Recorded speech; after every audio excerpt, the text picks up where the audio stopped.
Me and Denny were driving back home from hanging out with some of our other friends. We had partied at a nightclub until closing, so it was probably a little after 3 in the morning. The traffic was unusually dead for a Saturday night. I guess the storm had kept a lot of people inside. There were hardly any other cars on the road. We made a stop at a 24-hour drive-through to get us a bite to eat. After getting our food and leaving the parking lot, I headed for the bridge that led back to our neighborhood. As we neared the midpoint of the bridge, we saw a man lying out in the middle of the street and in the middle of the pouring rain. As I slowed my car near him, he immediately sat up and looked around, bewildered as if seeing the outside world for the first time. I lowered my window and asked him if he needed help. He said he was from out of town. He said that he too had been partying with friends and ended up separated from them. And making things worse, his phone's battery was dead. The guy sounded like he was drunk. I offered to let him use my phone. He said he didn't know any of his friends' numbers by heart. However, he was hoping I would be willing to give him a ride back to a gas station where he and the cashier shared a mutual acquaintance. Normally, I would never even think about picking up a stranger in my car, but considering how heavy the rain was and the guy being in the middle of nowhere, I made an exception. Besides, I had Denny with me if I needed backup. I agreed to give him a ride. I suggested that Denny hop in the back and that the drunk ride up front. If I was going to let a stranger in my car, he definitely wasn't going to be sitting behind me. But the stranger protested. He said it was too much trouble for Denny to move and that he was fine riding in the back. I refused. Denny got out of the front seat and opened the back door.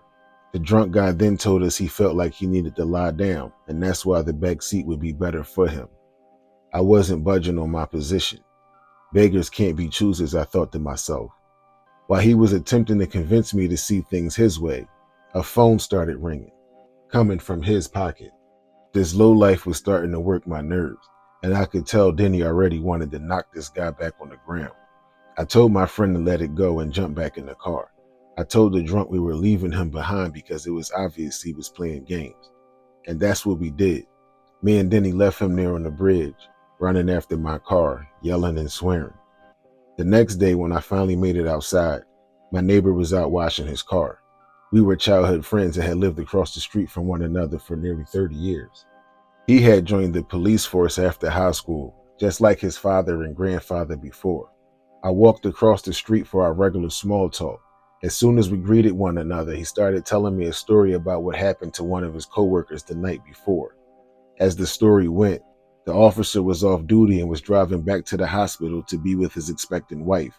That's when he saw a man lying out in the middle of the street, on the bridge, in the rain.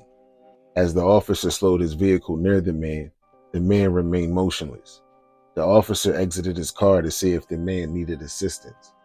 As the officer walked closer, he saw that the man held a pistol in one of his hands. The officer drew his own firearm and ordered the man to toss his weapon, but the man didn't respond. The officer walked closer still and could then begin to see a more detailed picture. 3 bullet holes in the man's chest and stomach, and the man wasn't breathing. As it turned out, that drunk guy was from out of town and was out partying with his friends.